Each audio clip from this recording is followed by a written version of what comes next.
Hello बच्चों, तो चलिए अब हम लोग स्टार्ट करते हैं डाइजेशन को ही, जिसमें से मैंने 2 लेक्चर बनाया और उसमें मैंने सिर्फ आपको समझाया कि डाइजेशन होता क्या है, डाइजेशन में कौन कौन से स्टेजेस आते हैं। यानी कि हमने पिछले लेक्चर में पाचन के बारे में शुरू किया था। पाचन के चरण क्या होते हैं, पाचन होता कैसे है। सबसे पहले तो ये समझ जाइए कि पाचन होता क्या है। तो मैंने बच्चों आप लोगों को बताया था कि जब भी हम जो भी खाना खाते हैं वो भोजन के कैसे अणु होते हैं, तो पूरा का पूरा कैसा अणु होता है, जटिल अणु। ये जटिल अणु किसमें बदल जाते हैं, छोटे छोटे अणुओं में, इस प्रकार से सरल अणुओं में बदल जाता है ना। तो जटिल अणुओं का सरल अणुओं में परिवर्तन होना ही क्या कहलाता है, आपका पाचन कहलाता है। बट इस भोजन का जटिल अणु को सरल अणुओं में टूट तो रहा है, बट इसको तोड़ने का काम कौन कर रहा है, कौन तोड़ रहा है। तो मैंने बताया था आपको कौन तोड़ रहा है इसे, भोजन के जटिल अणुओं को सरल अणुओं में परिवर्तित कौन कर रहा है, एंजाइम कर रहा है। मतलब मैं यहाँ पर बोल सकता हूं मैं कि कॉम्प्लेक्स फूड जो होता है वो किस में बदल जाता है, आपका सिंपल फूड में बदलता है। बट इसको कॉम्प्लेक्स फूड को सिंपल फूड में किसने बदला, इससे बदला है एंजाइम ने।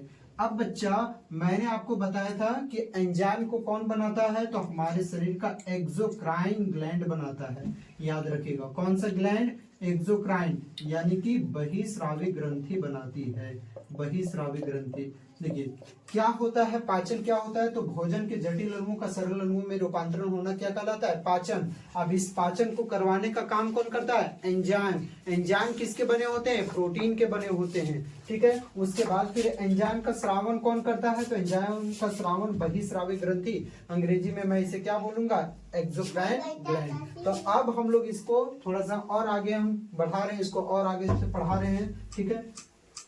चलिए उसका मैंने स्टेजेस भी बताया था, चरण भी बताया था कि टोटल 4 से 5 स्टेजेस होते हैं, ठीक।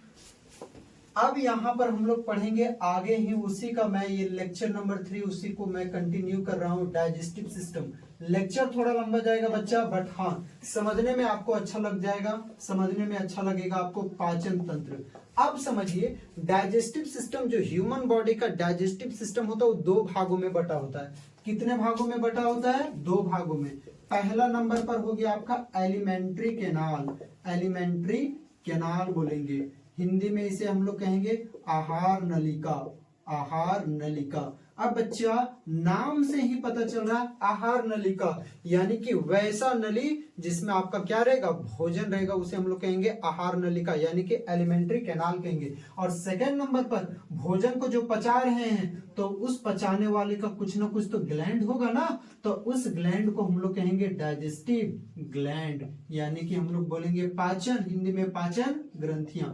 देखिए डाइजेस्टिव सिस्टम को पूरा 2 भागों में बांटा गया। पहला तो क्या हो गया, एलिमेंट्री कैनाल, आहार नलिका, वह नलिका जिसके अंदर आपका क्या रहता है, भोजन रहता है। और दूसरी बात क्या हो गया, डाइजेस्टिव ग्लैंड। अब तो भोजन रहने से तो सिर्फ होगा नहीं, भोजन को पचाना भी तो चाहिए। अब भोजन को पचाएगा कौन, तो जो ग्लैंड पचाएगा ना, उस ग्लैंड को हम लोग नाम दे दिए, सभी ग्लैंड को। अभी मैं सारे ग्लैंड को मिला करके बोल रहा हूं, पर्सनली अभी नहीं बोल रहा हूं। जो ग्लैंड, जैसे कि समझिए आप भोजन मुंह में डालते हैं तो भोजन मुंह से ही पचना शुरू हो जाता है, यहाँ पर हम लोग चबाते हैं। आपको मैं आगे पढ़ाऊंगा कि हमारे मुंह में 2 प्रकार के एंजाइम होते हैं, लाइसोजाइम और टाइलिन एंजाइम। लाइसोजाइम का अलग काम होता है, टाइलिन एंजाइम का अलग काम होता है। पेट में जैसे ही खाना पेट में आता है, तो खाना पेट में आता है तो उसमें भी एक प्रकार का एंजाइम होता है, पेप्सिन एंजाइम। तो वहां पर देखिए अलग अलग एंजाइम आपको मिल रहे हैं ना, तो वो सब एंजाइम क्या करते हैं, भोजन को पचाने का काम कर रहे हैं। तो भोजन को सारे एंजाइम जो पचाने का काम कर रहे हैं ना, उन सारे एंजाइम का बच्चा मैं यहाँ पर नाम लिख दिया हूं डाइजेस्टिव ग्लैंड। मतलब वे ग्रंथियां जो कि भोजन को क्या करने में मदद करेंगे, पचाने में मदद करेंगे। अब सुनो बच्चा, एलिमेंट्री कैनाल, आहार नलिका, ये कहां से शुरू हो जाएगा, आपका माउथ से शुरू होगा, और वो कहां तक रहेगा, आपका एनस तक जाएगा। माउथ यानी कि हिंदी में हम कहेंगे मुंह से, मुख से शुरू होगा और आपका कहां तक जाएगा, गुद्दा तक जाएगा, गुद्दा द्वार तक, ठीक है। जहां से मल का निष्कासन होता है वहां तक जाएगा आपका। तो ये आपका मुंह से लेकर के कहां तक, गुद्दा तक। इसका टोटल जो होता है वो याद रखिएगा, लेंथ जो होता है 33 फीट होता है, या तो हम लोग कह सकते हैं 9 मीटर होता है।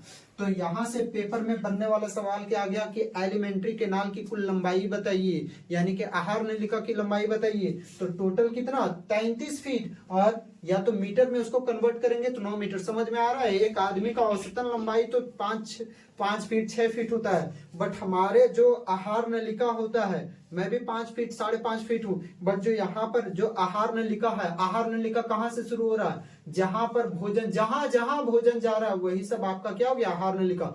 तो सबसे पहले भोजन कहां पर जाता है, मुंह में, मुंह से आपका फिर कहां पर आता है, इसोफेगस यानी कि ग्रसिका, ग्रसिका से बच्चा कहां पर जाएगा, सीधा पेट में, पेट से कहां पर जाएगा आपका छोटी आंत, छोटी आंत से बड़ी आंत, अब बड़ी आंत में क्या होगा, जो खाना अपचित रहा वहां से फिर आपका गुदे द्वार से होते हुए सारा खाना निकल जाएगा। तो मुंह से लेकर के एनस तक की कुल लंबाई कितना हो गया, 33 फीट, मीटर में हम लोग कितना कहेंगे, 9 मीटर। यही बच्चे आपका क्या हो गया, एलिमेंट्री कैनाल हो गया, आहार नलिका हो गया। और जो इन चीजों में भोजन को पचाने का काम कर रहे हैं उसे हम लोग कहेंगे डाइजेस्टिव ग्लैंड। ओके, अब हम लोग नेक्स्ट बढ़ते हैं, तब तक आप इसका स्क्रीनशॉट ले लीजिए।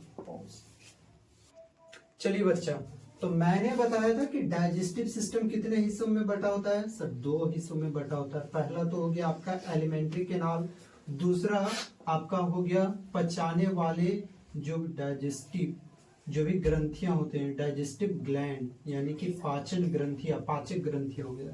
सबसे पहले यहाँ जब भी हम लोग खाना खाते हैं तो मुंह में खाना को कहां पर रखेंगे, मुंह में, मुंह में ही आपका भोजन का पाचन क्या हो जाता है बच्चा, शुरू हो जाता है। तो यहाँ पर 1 नंबर में सबसे पहले भोजन का एलिमेंट्री कैनाल मैं बता रहा हूँ, एलिमेंट्री कैनाल शुरू कहां से होता है, माउथ यानी कि मुंह से शुरू होता है, जाता कहां तक है, ये एनस यानी कि गुदा तक जाता है, गुदा तक। ओके, अब 1 नंबर पर बच्चा सबसे पहली बात कि जब भी आप खाना खाइएगा तो खाना को सबसे पहले आप कहां पर रखिएगा, मुंह पर रखिएगा, मुंह में आपका क्या हो जाएगा, पाचन हो जाएगा। अब मुंह में देखिए क्या क्या हो जाएगा आपका, वहां पर मुंह में क्या क्या होता है, टीथ, भोजन को पचाने में कौन कौन मदद कर रहे हैं, दांत, दांत क्या करता है, भोजन को चबाने का काम करता है। ओके, तो आपका 1 नंबर पर क्या हो गया, टीथ हो गया। 2 नंबर पर आपका क्या हो गया, टंग, टंग यानी कि जीभ। इन सभी का मैं हिंदी नहीं लिख रहा हूं क्योंकि आप ऑलरेडी हिंदी जानते होंगे। टीथ मतलब दांत, टंग, टंग का मतलब क्या हो गया आपका, जीभ। ओके, और तीसरा हो गया आपका बच्चा सलाइवरी ग्लैंड, सलाइवरी ग्लैंड, इसे हम लोग बोलेंगे, इसका हिंदी में लिख देता हूं, लारीय ग्रंथि, लारीय ग्रंथि। तो सबसे पहली बात कि आपने जब भी खाना खाया तो खाना कहां पर रखा, मुंह में। तो मुंह में जब रखा तो वहां पर 3 चीजें हैं जो कि भोजन को अच्छे से मिक्स कर रही है, कोई भोजन को मिक्स कर रही है, कोई भोजन को पूरा एकदम पतला पतला टुकड़ों में तोड़ रही है, और कोई भोजन को वहां पर पचाने का भी काम कर रही है। आप सुनिए, तो मुंह में क्या क्या चीजें हो गई भोजन डाइजेशन से रिलेटेड, टीथ, टीथ क्या कर रही है, भोजन को चबाने का काम करती है। दूसरा नंबर पर आपका टंग हो गया, टंग क्या करती है, आपको भोजन का स्वाद देने का काम करती है। आप खाते हैं, आपको खट्टा लगता है, मीठा लगता है, तो किसके कारण से, जीभ के कारण। और दूसरी बात, मैं जीभ टंग के बारे में पढ़ाऊंगा तो अच्छे से डिटेल में कवर करवा दूंगा। दूसरी बात कि आपका टंग क्या करता है कि स्वाद के अलावा आपको जो भी हम बोल पा रहे हैं ना, वो किसकी मदद से बोल पा रहे हैं, टंग की मदद से। देखिए बोलते हैं तो यहाँ पर वाइब्रेशन तो आपका थ्रोट में होता है, गला में हो रहा है, इस पार्ट में हो रहा है, बट आपका जो आवाज के रूप में बाहर निकल रहा है वो किसके कारण निकल रहा है, जीभ के कारण से। अगर किसी का जीभ ही कट जाए तो क्या वो बोल पाएगा, क्या नहीं बोल पाएगा। तीसरा हो गया सलाइवरी ग्लैंड, कुछ ग्लैंड होती है, ग्रंथियां होती है जो कि फिर से क्या, अब कभी भी मैं सलाइवरी ग्लैंड यानी कि ये हो गया बहिस्रावी ग्रंथि, ये बहिस्रावी ग्रंथि किसका श्रावण करेगी, तो पाचक एंजाइम का श्रावण करेगी। बहिस्रावी ग्रंथि याद रखिएगा हमेशा एंजाइम का श्रावण करती है। अब देखिए सलाइवरी ग्लैंड है, यहाँ पर 2 प्रकार के एंजाइम हो जाएंगे, कौन कौन हो जाएंगे, तो एक तो लाइसोजाइम एंजाइम हो जाएगा और दूसरा कौन सा एंजाइम हो जाएगा आपका, टाइलिन। तो याद रखिएगा यहाँ पर तीसरा क्या हो गया, सलाइवरी ग्लैंड। अब खाना मुंह से होकर, जब मैंने यहाँ पर खाना खाया, खाना जो भी पचना था थोड़ा बहुत वो पच गया, यहाँ पर चबाया, वो भी जितना भी चबाना था मैंने वो चबा लिया। फिर उसके बाद इस तरह करके हम लोग खाना को नीचे लेते हैं। तो यहां से खाना जो है बच्चा पेरिस्टालसिस मूवमेंट, ये दिख रहा होगा कि ये आपका बकल कैविटी हो गया। बकल कैविटी मतलब बच्चा इसको हम लोग कहते हैं मुख गुहा। खाना यहाँ पर था, मुंह में था, जैसे ही आपने उस खाना को निगला, अंदर किया, तो यहाँ पर आपका खाना का छोटा छोटा छोटा छोटा टुकड़ा यहाँ पर इस तरह करके होते हुए आपका अमाशय में पहुंच गया। तो ये जो खाना है बच्चा वो किस रास्ते से हुआ, एसोफेगस इसे कहते हैं। इस रास्ते को हम लोग एसोफेगस कहते हैं, हिंदी में इसे हम लोग कहेंगे बच्चा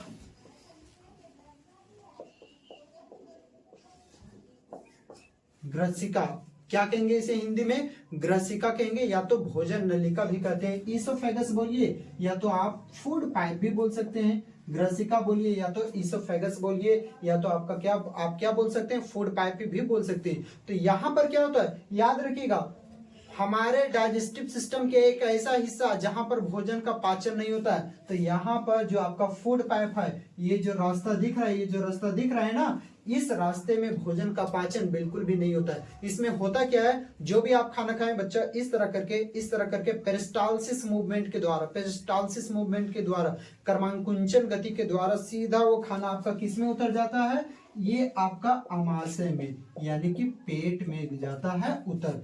तो सेकेंड नंबर पर आपका भोजन का खाना जो है वो कहाँ पहुंचा? फूड पाइप में पहुंचा। कहां पर पहुंच गया बच्चा? Food pipe. फूड पाइप को हम लोग क्या बोलते हैं? इसे भोजन नलिका बोलते हैं या तो ग्रसिका कहते हैं। एक नंबर पर खाना कहां पर था? मुंह में था। उसके बाद फिर खाना कहां पर आया आपका? भोजन नलिका से होते हुए खाना मुंह में था। उसके बाद जैसे ही मैंने उस खाना को निगला तो भोजन नलिका से होते हुए मेरा किस में चला गया? स्टमक में चला गया। स्टमक यानी कि इसे हम लोग क्या कहेंगे? पेट। पेट बोलिए या तो आप जठर बोलिए या तो फिर आप क्या बोलिए? अमाशय बोलिए। तीनों एक ही नाम हो गया। तो ज्यादा सुटेबल जो हो गया बच्चा वो आपका याद रखिएगा, जठर और अमाशय। इसी को स्टमक को ही बच्चा जठर बोला जाता है और अमाशय भी बोला जाता है। उसके बाद भाई स्टमक के बाद से तुरंत ये खाना, जैसे यहाँ पर जो खाना पचना था यहाँ पर खाना पच जाता है। अभी मैं बता दे रहा हूँ, जब ये खाना मुंह में रहता है, जब भी हम लोग का खाना मुंह में रहता है तो उस टाइम किसका पाचन होता है? तो ऊपर मैं लिख दे रहा हूँ, कार्बोहाइड्रेट का पाचन होता है, कार्बोहाइड्रेट्स का पाचन। बट याद रखिएगा, पूर्ण रूप से पाचन नहीं होता है। वो पाचन कैसा पाचन होगा? पार्शियल पाचन होगा। पार्शियल मतलब सर आंशिक पाचन होगा। आंशिक मतलब यानी कि पूर्ण रूप से खाना नहीं पचेगा। क्योंकि मैंने पिछले क्लास में बताया था कि जो भी हम लोग खाना खाते हैं तो उससे एनर्जी गिविंग फूड होता है, वो सिर्फ क्या होता है? CPF, कार्बोहाइड्रेट होता है, प्रोटीन होता है और फैट होता है। यही तीनों खाना खाने से हम लोगों को बॉडी में एनर्जी मिलती है। आप कितनों भी पानी पी लो, कितनों भी 1 लीटर 2 लीटर 3 लीटर कुछ भी पानी पी लीजिए, आपके बॉडी को एनर्जी 1% भी नहीं मिलेगा। आप कितनों भी कोई भी विटामिन वाली चीज खा लीजिए, बहुत को बोलता है गांव भाषा में कि ये वाला खाओ, इसमें बहुत विटामिन, इससे एनर्जी मिलेगा। बच्चा, विटामिन से कभी भी एनर्जी नहीं मिलता, वाटर से एनर्जी नहीं मिलता। जब भी एनर्जी मिलता है कार्बोहाइड्रेट से, प्रोटीन से और फैट से मिलता है, यानी कि कार्बोहाइड्रेट, प्रोटीन और वसा से। तो कार्बोहाइड्रेट का जो आंशिक पाचन, मैं पूर्ण पाचन की बात नहीं कर रहा हूं, आंशिक पाचन, तो आंशिक पाचन कहां पर हो जाता है? मुंह में। तो कार्बोहाइड्रेट का आंशिक पाचन कहां पर हो गया? मुंह में। अब यहां पर आपने लिया था CPF, कार्बोहाइड्रेट, प्रोटीन, और क्या लिया था आपने? वसा। तो कार्बोहाइड्रेट का आंशिक पाचन कहां पर हो चुका बच्चा? आपका मुंह में हो चुका। अब बचा प्रोटीन। तो प्रोटीन जो है वो, प्रोटीन का आंशिक जो पाचन होता है वो होता है आपका स्टमक में, यानी कि पेट में होता है, यानी कि जठर में होता है, यानी कि इसी को हम लोग कर सकते हैं अमाशय। सारा नाम इसी का है। तो अमाशय में किसका पाचन हो गया? आपका प्रोटीन का पाचन हो गया। तो अब उसके बाद अमाशय से ये जो खाना है, जो भी अब पचा क्या क्या नहीं है? कार्बोहाइड्रेट आधा पच गया सर, प्रोटीन आधा पच गया। अब पचना बाकी है आपका फैट। तो ये फैट वाला भोजन और जो कार्बोहाइड्रेट नहीं पचा है, जो प्रोटीन नहीं पचा है, वो सीधा किस में चला जाएगा? इस हिस्से का नाम है, याद रखिएगा, SI, स्मॉल इंटेस्टाइन। जगह नहीं है इसलिए मैं सिर्फ नाम बोल दे रहा हूं, SI यानी कि स्मॉल इंटेस्टाइन। हिंदी में हम बोलेंगे इसे छोटी आंत। सिर्फ नाम है छोटी, बट है ये लेंथ में सबसे बड़ा। छोटी आंत, यही तो 6 से 6.25 मीटर के बीच में सिर्फ और सिर्फ यही रहता है। सिर्फ और सिर्फ ये 6 से, पूरा तो मैंने बताया था कि एलिमेंट्री कैनाल का लंबाई कितना होता है? 9 मीटर। तो 9 मीटर से में से 6 से 6.25 मीटर सिर्फ और सिर्फ छोटी आंत का रहता है। 1 से 1.5 मीटर के बीच में आपका बड़ी आंत, ये जो आंत दिख रहा है ना, ये ऊपर से आया हुआ है, इस चीज को हम लोग कहते हैं बड़ी आंत। तो इसमें आपका कौन सा भोजन चला जाएगा? जो कार्बोहाइड्रेट नहीं पचा है, जो प्रोटीन नहीं पचा है, और आपका अपचित फैट, वसा भी इसी के अंदर में आपका चला जाएगा। ओके, अब देखिए बच्चा, यहीं पर स्टमक से ही, स्टमक के बाद खाना किस में आ गया? आपका स्मॉल इंटेस्टाइन में आया। स्मॉल इंटेस्टाइन में, वीडियो इसका आ रहा है ना इसका? ओके, स्मॉल इंटेस्टाइन, इसे हम लोग कहेंगे छोटी आंत। छोटी आंत कहेंगे। ओके, अब यहीं पर बच्चे ये जो छोटी आंत है ना, यही छोटी आंत से आपका दो चीज जुटा रहता है। एक तो हो गया आपका, पहला चीज तो हो गया आपका लीवर, जिसे हम लोग कहते हैं यकृत। जिगर नहीं, आप लोग बहुत कोई बोलते हैं वो मेरा जिगर का टुकड़ा है। बच्चा, जिगर का मतलब ही वही होता है, यकृत होता है, लीवर होता है। और सेम यही छोटी आंत से ही यहीं से क्या जुड़ा रहता है, एक पत्ते के आकार का एक और स्ट्रक्चर जुड़ा रहता है, जिसे हम लोग नाम देते हैं अग्नाशय, पेनक्रियाज। तो स्मॉल इंटेस्टाइन से यहीं से आपका जुड़ गया दो चीज। क्या क्या जुट गया आपका, तो एक तो आपका हो गया लीवर, और दूसरा नंबर पर आपका क्या हो गया, आपका दूसरा नंबर पर यहाँ पर आपका हो गया अग्नाशय, जिसे हम लोग क्या कहेंगे, लीवर को हम लोग कहेंगे यकृत, अग्नाशय अग्नाशय को हम लोग कहेंगे पेनक्रियाज, हिंदी में कहेंगे पेनक्रियाज को अग्नाशय। उसके बाद जो भी अब खाना नहीं पचा, अब देखिए तीन चीज तो आप लिए थे, तीन चीज का पाचन हो गया। कार्बोहाइड्रेट का आंशिक पाचन कहां पर हुआ, मुख में हुआ। प्रोटीन का आंशिक पाचन कहां पर हुआ, पेट में हुआ। अब जो फैट बचा था, वसा बचा था, उसका भी आंशिक पाचन या तो पूर्ण रूप से ही यहीं पर छोटी आंत का सबसे जो नीचे वाला भाग रहता है, इसमें याद रखिएगा इस प्रकार का स्ट्रक्चर होता है, इस प्रकार का स्ट्रक्चर होता है। छोटी आंत के लास्ट वाले भाग में, जिसे इलियम कहा जाता है, इस प्रकार का स्ट्रक्चर होता है। और इस स्ट्रक्चर को हम लोग कहते हैं दीर्घरोम। और यहीं पर आपका कार्बोहाइड्रेट का भी पूर्ण पाचन हो जाता है, प्रोटीन का भी पूर्ण पाचन हो जाता है, और फैट का भी पूर्ण पाचन हो जाता है। मतलब इस हिसाब से आप तीनों चीज क्या हो गया, पच गया। अब ये आप हमको बात बताइए, क्या जो भी हम लोग खाना खाते हैं, जितना भी खाना खाते हैं, क्या उस सारा का सारा पूर्ण रूप से पच जाता है क्या, नहीं। कुछ कुछ खाना ऐसा भी होता है, कुछ कुछ क्या बहुत, हम लोग जितना भी खाना खाएं तो उनमें से कुछ उसका कुछ हिस्सा जो है वो पच जाता है, और कुछ हिस्सा जो होता है अपचित रह जाता है, नहीं पचता है। तो जो खाना नहीं पचा वो खाना किस में चला जाएगा, इसमें चला जाएगा आपका बड़ी आंत में, इसके अंदर आ जाएगा। यहाँ पर आपको स्ट्रक्चर दिख रहा होगा, इसके अंदर आ जाएगा बड़ी आंत में। मतलब आने की अपचित भोजन कहां पर रहता है, बड़ी आंत में। और भोजन का पूर्ण रूप से कहां पर पाचन हो जाता है, पूर्ण रूप से मतलब भोजन पूरा पूरी कहां पर पच जाता है, छोटी आंत में। छोटी आंत में भोजन का पूर्ण पाचन हो जाता है। अपचित भोजन मतलब जो खाना नहीं पच पाया वो किस में चला जाता है, बड़ी आंत में चला जाता है। और भोजन का शुरुआती पाचन मतलब शुरू में कहां पर पाचन शुरू हो जाता है, आपका मुंह में। तो यहाँ पर तीन सवाल बन गया आपका पेपर के लिए। सबसे पहली बात, सवाल क्या बना, सवाल नंबर 1 कि भोजन का शुरुआती पाचन यानी कि प्रारंभिक पाचन कहां पर शुरू हो जाता है, मुख में शुरू होता है। अंतिम पाचन, भोजन पूर्ण रूप से कहां पर पचता है, छोटी आंत में पचता है। अब जो खाना नहीं पच पाया, जो भी आपने खाना खाया वो खाना नहीं पच पाया, तो खाना सीधा सीधी कहां पर चला जाएगा, आपका बड़ी आंत में चला जाएगा। इसमें इस वाले हिस्से में यहां से चला जाएगा। और लास्ट ये जो दिख रहा है ये हिस्सा, ये वाला हिस्सा जिसे हम लोग नाम देते हैं एनस, यानी कि हम लोग नाम देते हैं गुदा, इस हिस्से से बच्चा निकल जाता है।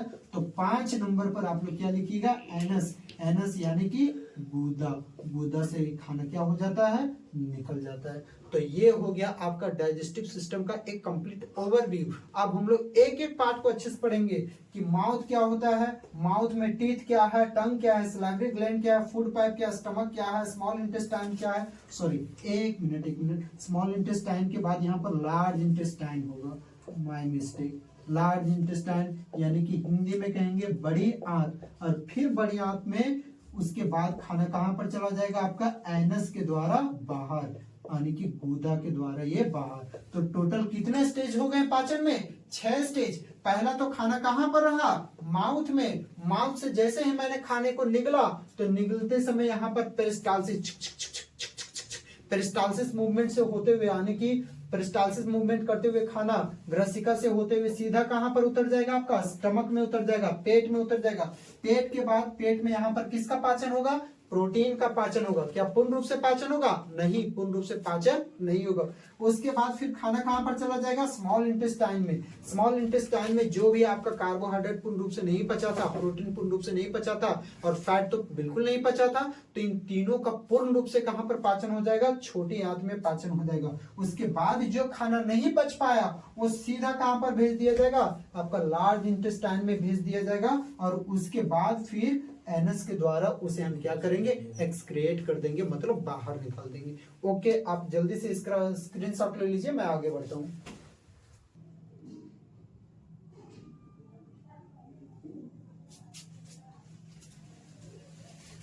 चलिए बच्चों, तो हम लोग अब आगे बढ़ते हैं, इसको कंटिन्यू करते हैं। एक नंबर पर हम लोग क्या पढ़ेंगे, माउथ, क्योंकि सबसे पहले खाना कहाँ पर जाता है, माउथ में जाता है। माउथ यानी कि मुंह, ठीक है। तो मुंह में तीन चीजें काम करती है। पहला तो आपका क्या हो गया, टीथ यानी कि दांत काम करती है। सेकंड नंबर पर आपका क्या हो गया, जीभ, जीभ काम करती है। जीभ क्या करती है, भोजन को मिलाने का काम करती है, पहली बात। दूसरी बात की भोजन का टेस्ट बताती है, और तीसरी बात की कोई भी चीजों को हम लोगों को बोलने में मदद करती है, आवाज को बदलने में मदद करती है। और तीसरा नंबर पर आपका क्या हो गया, 1 2 3, तीसरा नंबर पर हो गया आपका सलाइवरी ग्लैंड, हिंदी में इसे हम लोग कहेंगे लारिये ग्रंथि। तो एक नंबर का मैं इसे ये नाम दे देता हूँ, बी नाम दे देता हूँ, और सी। तो नंबर ये में हम लोग पढ़ेंगे टीथ के बारे में, दांत के बारे में। तो सबसे पहली बात ये बताइए कि दांत की संख्या कुल कितनी होती है। तो कुल संख्या याद रखिएगा, कुल संख्या जो होती है वो होती है 32। बहुत कोई नहीं बोलता कि 32 मत दिखाओ, यानी कि 32 हंसते हुए बोलते हैं ना कि बोलो अपने 32 को अंदर में रखो। तो कुल दांतों की संख्या कितनी होती है, 32। बट याद रखिएगा बच्चों में ये 32 नहीं होते हैं, बल्कि कितने होते हैं आपके, 20 होते हैं। कितने होते हैं, 20 होते हैं। चलिए अब यहां पर समझ जाइए कि सबसे पहले टीथ के प्रकार आप लोगों को पढ़ाना है मुझे, दांत के प्रकार। तो दांत के चार प्रकार के होते हैं दांत। ओके, सबसे पहले आप 1 2 3 4, खाना कहां पर था, मुंह में खाना था। उस खाने को चबाने का, पीसने का काम किसने किया, दांत। कुल दांतों की संख्या कितना, 32। और उन सभी 32 दांत को कितने भागों में बांटा गया है, 4 भागों में। तो एक एक करके हम लोग पढ़ेंगे। तो पहला का नाम हो जाता है आपका इंसीजर्स, दूसरा हो गया आपका कैनाइन्स, और तीसरा हो गया आपका प्रीमोलार्स, और उसके बाद आपका क्या हो गया, मोलार्स। हिंदी नाम इसे मैं लिख देता हूं। इंसीजर को कहेंगे कृंतक, इसे मैं कहूंगा रदनक, इसे मैं कहूंगा अग्रचवर्णक, और इसका नाम हो जाएगा बच्चा चवर्णक।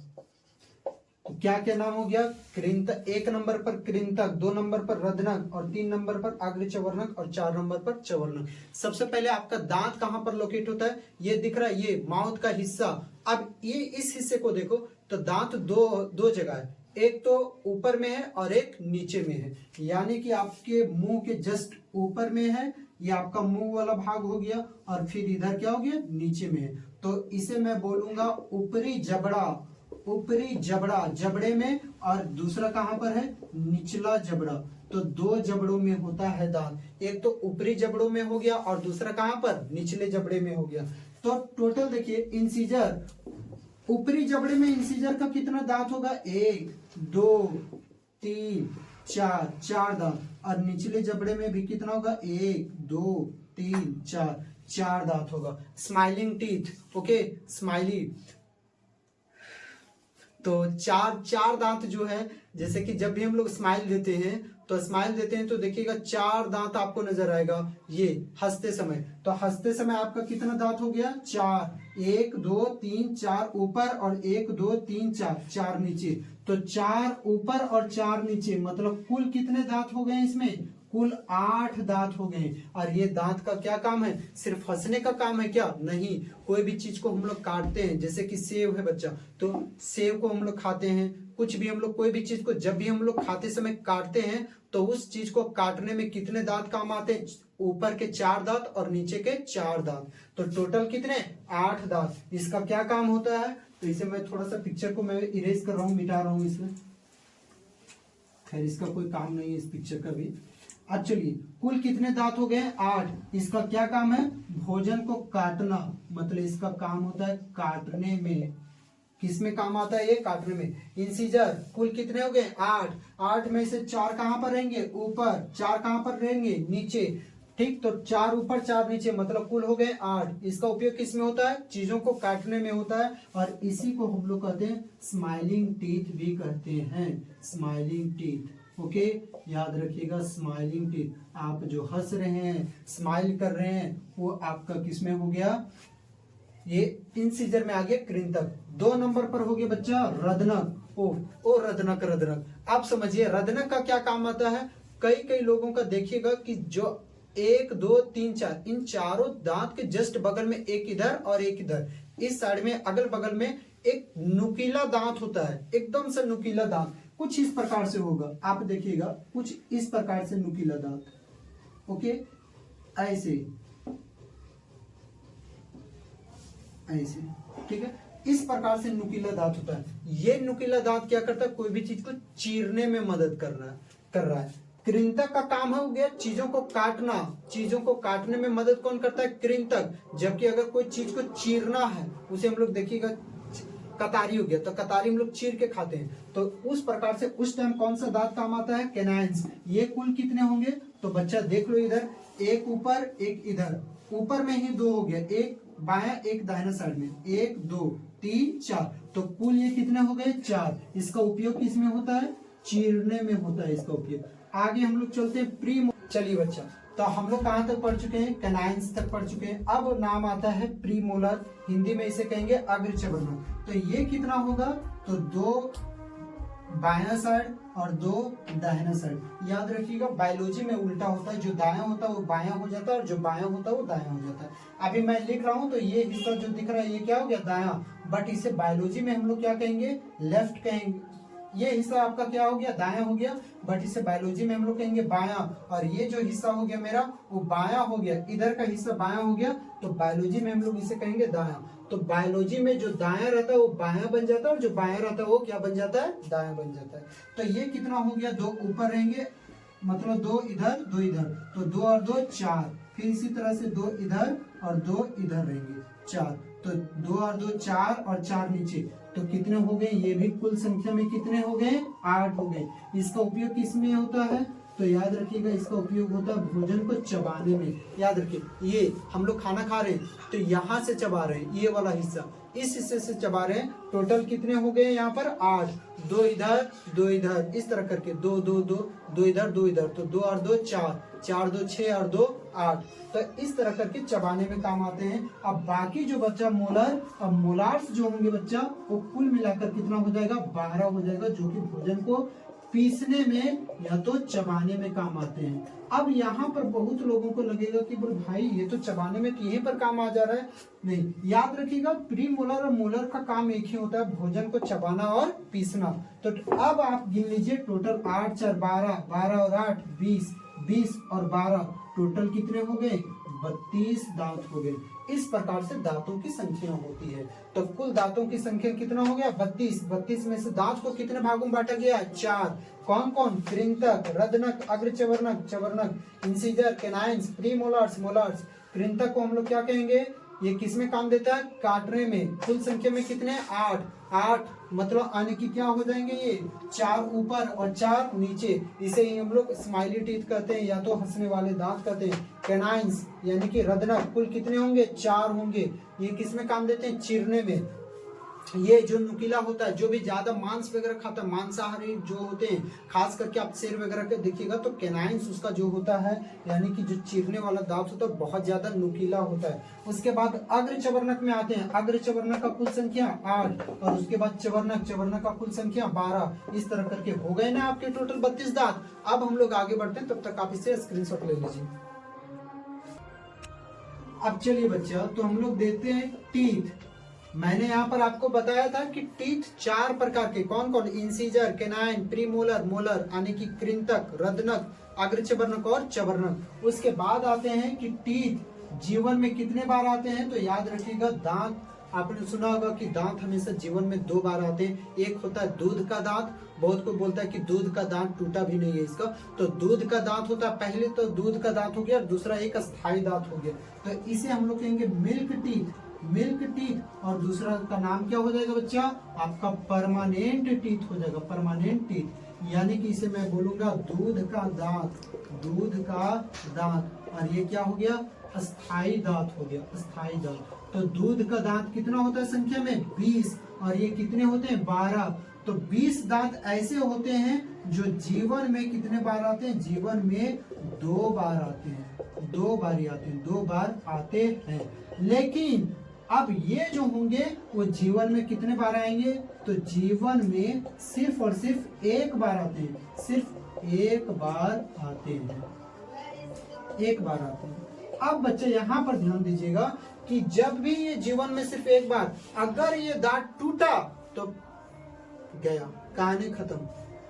ये दांत टूट गया जो जीवन में सिर्फ एक बार आ रहे हैं, तो ये दांत टूटा तो कहानी खत्म। जबकि ये जो 20 दांत है वो दूध के दांत होते हैं, एक बार टूटेगा उसके जगह पर फिर से नए दांत, लेकिन उसके जगह पर आपका फिर से नया दांत आएगा, सारा मामला खत्म हो जाएगा। मतलब यहाँ पर मैं क्या बोल रहा हूँ कि एक बारी आपका जब दूध का दांत टूटता है और फिर से नए दांत आते हैं, तो उस नए दांत का भी जब फिर से वो टूट जाता है तो उसके बाद जीवन में फिर से वो दोबारा दांत नहीं आ सकता है, ये परमानेंट बन जाते हैं। ओके, अब यहाँ पर मैं यहाँ पर टीथ फार्मूला लिखा दे रहा हूँ, या तो इसी को हम लोग बोलते हैं डेंटल फार्मूला।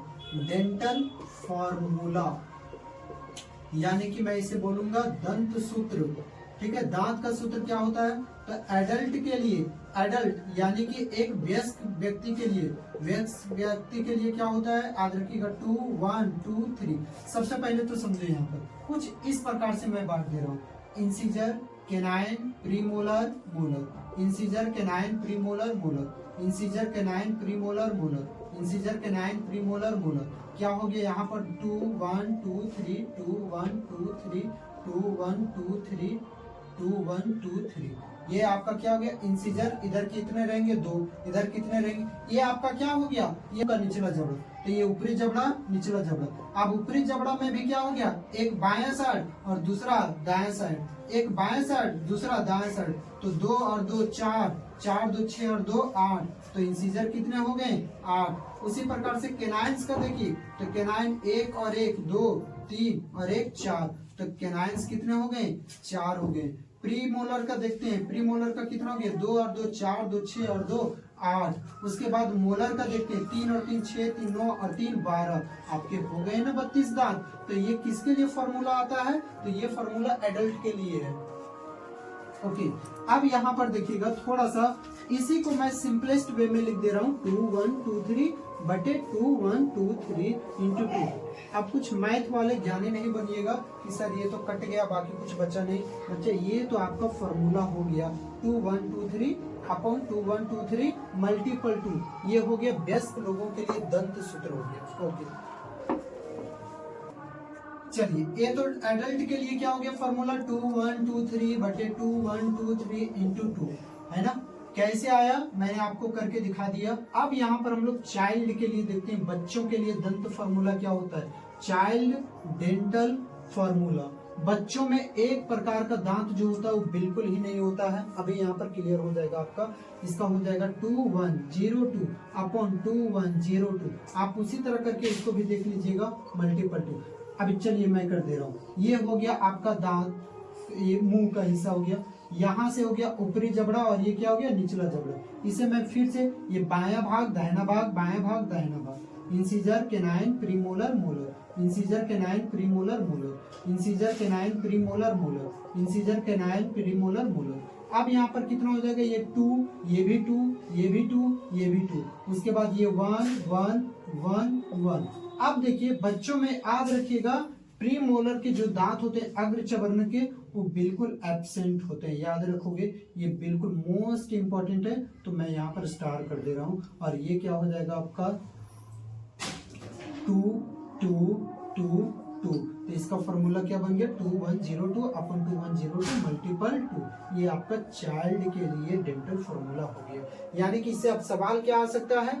सवाल ये आ सकता है कि बच्चों में ऐसा कौन सा दांत है जो कि एब्सेंट रहता है, यानी कि वो अनुपस्थित रहता है। तो कौन सा दांत एब्सेंट रहता है? प्री मोलर्स जो होता है वो बिल्कुल एब्सेंट रहता है। यानी कि हम लोग क्या कहेंगे? अग्र चवर्णक जो होता है वो बिल्कुल क्या रहता है? एब्सेंट रहता है। किसमें? बच्चों में। लेकिन हम लोगों में अग्र चवर्णक की संख्या कितनी है? तो 2 और 2 4 दूनी 8 है। ठीक है, उसी प्रकार से बच्चों में, और याद रखिएगा मोलर्स की भी संख्या कम है। कितना है? 2 और 2 4 दूनी 8। मोलर कितना है बच्चों में? 8 है। लेकिन हम लोगों में मोलर्स कितने हैं? तो हम लोगों में टोटल कितने? 12 है। और यही दांत को कहा जाता है बच्चा विजडम टूथ, अकल की दांत। नाम सुना होगा आपने, अकल की दांत। अकल की दांत आएगा तब। ओके, जब भी ये आते हैं तो याद रखिएगा अकल की दांत पेयर्स में आते हैं, यानी कि जोड़े में आते हैं। चलिए आप इसे जल्दी से लिख लीजिए, स्क्रीनशॉट ले लीजिए। अब बच्चे याद रखिएगा कुछ और एक आध बात और याद रखिएगा कि दांत का जो बाहरी परत होता है, मोस्ट बीबीआई है, इस बात को जरूर याद रखिएगा। दांत का जो बाहरी परत होता है वो किसका बना होता है? तो दांत का बाहरी परत याद रखिएगा इनेमल का बना होता है। किसका बना होता है? इनेमल। अब ये इनेमल भी किसका बना होता है? तो कैल्शियम फॉस्फेट का, Ca2PO, एक मिनट, Ca2PO4 ये, एंड साथ में कैल्शियम कार्बोनेट का बना होता है। अगर आपसे एग्जाम में पूछ दे सवाल कि किस किस तत्व का, तो कैल्शियम का और किसका बना होता है? फास्फोरस का। यानी कि दांत का बाहरी परत जो बना होता है, उस दांत के बाहरी परत को क्या कहते हैं? इनेमल। जो दूध के जैसे एकदम पूरा व्हाइट व्हाइट आपको दांत दिखता है ना, वही आपका क्या हो गया? इनेमल हो गया, जो कि किसका बना होता है? कैल्शियम फॉस्फेट और किसका? Calcium carbonate. तत्व पूछेगा कैल्शियम एंड फास्फोरस। अब याद रखिएगा इनेमल जो होता है वो बॉडी का सबसे हार्डेस्ट पार्ट माना जाता है। Hardest part of our body, हमारे शरीर का सबसे कठोर भाग ये दांत का इनेमल।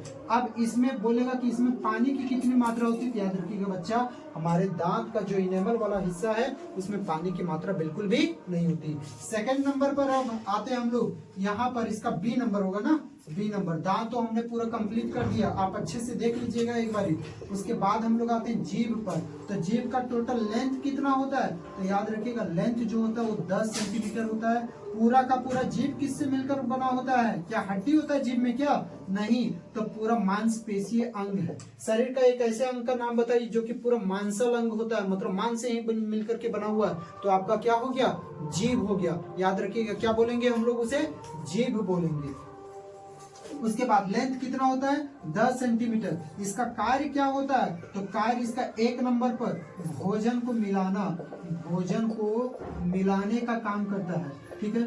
दूसरा हम लोगों को क्या बताने का काम करता है? स्वाद पता लगाता है, स्वाद पता लगाना। और तीसरा क्या करता है? आवाज को बदलना, आवाज को बदलना। अभी मैंने इंट्रोडक्शन में बताया था कि मैं जो भी सोच रहा हूँ वो यहाँ से बोल रहा हूँ, तो वाइब्रेट तो यहाँ पर कर रहा है, बट वो निकल किसकी मदद से रहा है? जीभ की मदद से निकल रहा है। ओके, तो देखिए जीभ का लेंथ कितना हो गया? लंबाई 10 सेंटीमीटर। वीडियो थोड़ा सा खींच जा रहा है, लंबा हो जा रहा है, बट आपको यहाँ पर क्वालिटी एजुकेशन जरूर में जरूर मिलेगा। ओके, तो आप इसको अंत तक देखते रहिए। अब यहाँ पर क्या हो जाएगा? लेंथ इसका कितना है? 10 सेंटीमीटर है। मांसपेशीय अंग होता है, बिल्कुल मांसपेशी। जीभ में कोई भी प्रकार का हड्डी नहीं होता है। इस तरह करके आप जीभ को जैसे पर तैसे हिला सकते हैं। ओके, इसका कार्य क्या हो गया? भोजन को मिलाना, स्वाद पता लगाना और आवाज को बदलने का भी काम करता है। अब मैं आगे बढ़ रहा हूँ थोड़ा सा। ये हो गया आपका जीभ का स्ट्रक्चर। जीभ में हम लोग जान रहे हैं कि जो भी हम लोग को कुछ भी हम लोग खाते हैं, तो कोई भी खट्टा चीज खा रहे हैं, मीठा चीज खा रहे हैं, कड़वा चीज खा रहे हैं, तो हम लोगों को पता चल जाता है। तो कैसे? तो जीभ में हम लोगों का स्वाद कलिकाएं होती है, टेस्टिंग बर्ड्स होता है जीभ में। ओके, अब यहाँ पर देखिएगा गर्ल्स जो होती है, लड़कियां जो होती है, वो टेस्ट ज्यादा कर पाती है, जबकि बॉयज में टेस्टिंग चीजों का जो क्षमता होता है वो थोड़ा सा क्या होता है? कम होता है। ऐसा क्यों होता है? वो टेस्टिंग बर्ड के कारण होता है। इसी को टेस्टिंग बर्ड को हिंदी में कहते हैं स्वाद कलिकाएं। तो मेल में, यानी कि मेल में कितने होते हैं? तो 1500 से लेकर लगभग 2000 के बीच में होता है स्वाद कलिकाएं। इस प्रकार से जीभ में आप देखिएगा छोटा छोटा दाना के आकार में बना होता है। जीभ में छोटा छोटा दाना टाइप में। यही अगर दाना नहीं रहेगा बच्चा, तो आपको टेस्ट का कुछ पता ही नहीं लगेगा कि आप खट्टा खा रहे हैं, मीठा खा रहे हैं या फिर कड़वा चीज खा रहे हैं, कुछ पता ही नहीं चलेगा। इसी के कारण छोटा छोटा जो दाना नजर आ रहा है ना आपको जीभ में, इसी के कारण आप चीजों को टेस्ट कर पा रहे हैं। तो मेल में कितना होता है? ये 1500 से 2000 के बीच में, जबकि फीमेल में यानी कि मादा में कितना होता है? तो 2000 से लेकर के 2500 के बीच में होता है। ये जो होती है वो ज्यादा चीजों को टेस्ट कर पाती है, इसीलिए हम लोग कोई भी चीजों को उतना ज्यादा टेस्ट नहीं कर पाते, जबकि फीमेल जो होती है वो कोई भी चीज को अच्छा से टेस्ट कर सकती है। ओके, अब देखिए बच्चा, यहाँ पर ये आपका जीभ हो गया। तो जीभ का जो आगे वाला हिस्सा है, ये जो आगे वाला हिस्सा होता है वो किसको टेस्ट करने का काम करता है? मीठा चीज को। कोई भी जो भी हम लोग मीठा, तो यहाँ से हम लोग टेस्ट करते हैं आगे वाला हिस्सा से।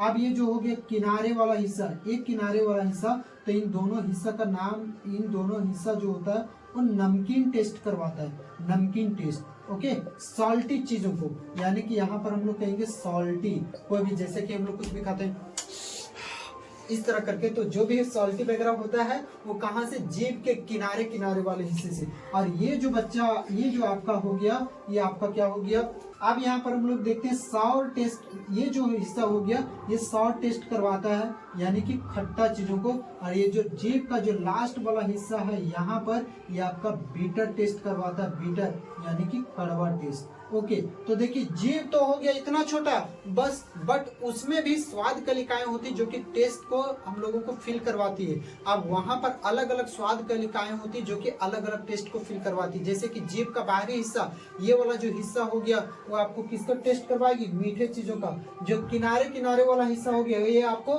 नमकीन चीजों का टेस्ट करवाएगी, जबकि ये जो बीच वाला हिस्सा, यहाँ पर बीच वाला हिस्सा जो हो गया वो आपको खट्टी चीजों का टेस्ट करवाएगी। और लास्ट वाला हिस्सा हो गया इधर वो कड़वा चीज, जो भी आप कड़वा चीज खाते हैं, बीटर टेस्ट खाते हैं, तो ये सभी आपका जीभ का लास्ट वाला हिस्सा। अब देखिएगा कुछ कुछ चीजें ऐसी भी होती है जिसका हमको स्वाद कुछ वैसा खास पता नहीं चलता, जैसे कि प्याज, आप आदि, लहसुन वगैरह, तो ये सब खाइएगा तो इसका कोई स्वाद का सही ढंग से पता नहीं चलता है। ऐसा क्यों? क्योंकि ये सबको लास्ट में, एकदम सबसे लास्ट में टेस्ट करवाया जाता है इधर में। तो यहाँ पर स्वाद कलिकाएं की मात्रा क्या होती है, काफी ज्यादा कम होती है। ओके, चलिए आप यहाँ तक इसे लिख लीजिए बच्चा। उसके बाद फिर हम लोग पढ़ेंगे लारीय ग्रंथि के बारे में।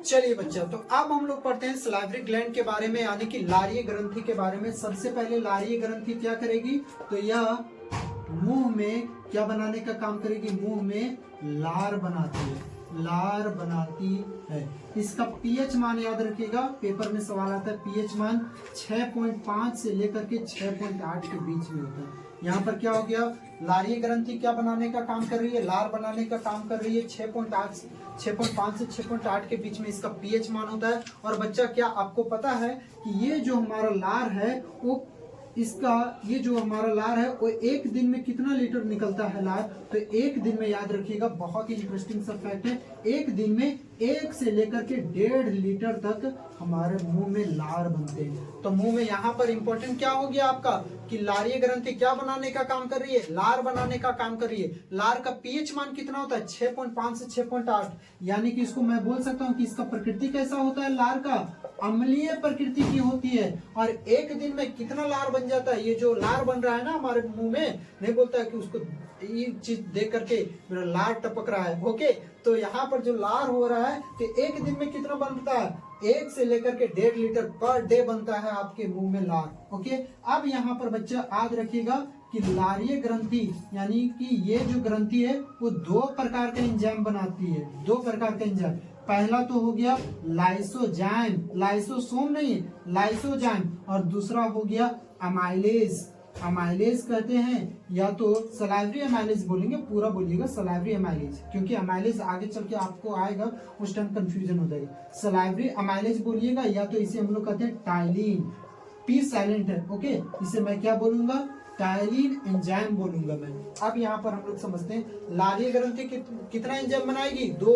कौन कौन एंजाइम, लाइसोजाइम और दूसरा क्या हो गया, अमाइलेज। अब दोनों का काम क्या हो गया, अब बात को समझिए। आप लोग कई बार होता है कि खाना खाते हैं तो बहुत को ऐसा भी होता है, वैसे तो ये काम नहीं करना चाहिए कि हमें बिना हाथ धोए खाना खा लेना चाहिए, लेकिन बहुत को ऐसे भी होते हैं कि बिना हाथ धोए खाना खा लेते हैं। सेब पड़ा हुआ तो सेब को धोया नहीं, डायरेक्ट इसे खा लिया, तो सेब में क्या छोटे छोटे बैक्टीरिया नहीं मौजूद होंगे, क्या होंगे। अब आप उसे बिना धोए हुए खा लिए तो उस बैक्टीरिया आपके बॉडी को क्या कर सकता है, हानि पहुंचा सकता है ना, किल कर सकता है। तो इस बैक्टीरिया को, ये जो लाइसोजाइम है ना, ये बाहरी जो बैक्टीरिया है आपके भोजन में, उस बैक्टीरिया को किल करने का काम करेगा, बैक्टीरिया को मारने का काम करेगा। जबकि टाइलिन एंजाइम जो है बच्चा, मैंने बताया था कि हम लोग 3 प्रकार का भोजन लेते हैं, कार्बोहाइड्रेट, प्रोटीन, फैट, ये 3 प्रकार का भोजन लेते हैं। तो जो भी कार्बोहाइड्रेट लिए, प्रोटीन लिए, फैट लिए, तो उसमें से कार्बोहाइड्रेट का ये पाचन करवाएगी। किसका पाचन करवाएगी,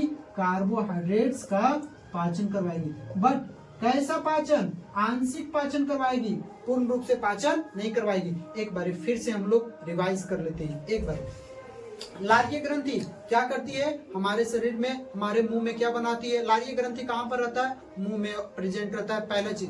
दूसरा बात कि लारीय ग्रंथि क्या बनाती है, मुंह में लार बनाती है। अब ये लार का पीएच मान कितना होता है, 6.5 से 6.8 के बीच में, यानी कि इसका प्रकृति कैसा होता है, अम्लीय होता है। और सबसे बड़ी बात यह है कि एक दिन में हमारे मुंह में कितना लार बनता है, 1 से लेकर के 1.5 लीटर तक लार बनते हैं। उसके बाद लारीय ग्रंथि में 2 प्रकार के एंजाइम, लाइसोजाइम, अमाइलेज। लाइसोजाइम क्या करते हैं, जो भी बाहरी बैक्टीरिया रहता है उसे किल करने का काम करता है, जबकि अमाइलेज एंजाइम क्या करता है, या तो टाइलिन एंजाइम क्या करता है, कार्बोहाइड्रेट का आंशिक पाचन करता है।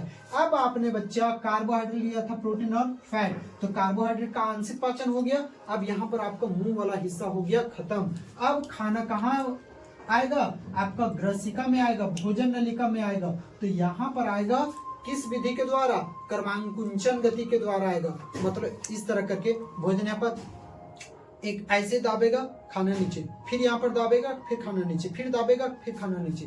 तो ई वाला जो हिस्सा दिख रहा है इसे हम लोग ईसोफेगस कहते हैं या तो फूड पाइप कहते हैं। उसके बाद खाना किस में आ जाएगा, आपका स्टमक में आ जाएगा, पेट में आ जाएगा। तो इसके बारे में हम लोग नेक्स्ट लेक्चर में स्टडी करेंगे। वीडियो वैसे भी कुछ ज्यादा ही लंबा हो गया है, बट क्या करिएगा, क्वालिटी ऑफ एजुकेशन तो देना ही होगा बच्चा, क्योंकि और भी प्लेटफॉर्म और इस प्लेटफॉर्म में आपको अंतर दिलाना ही है। Okay, thank you so much.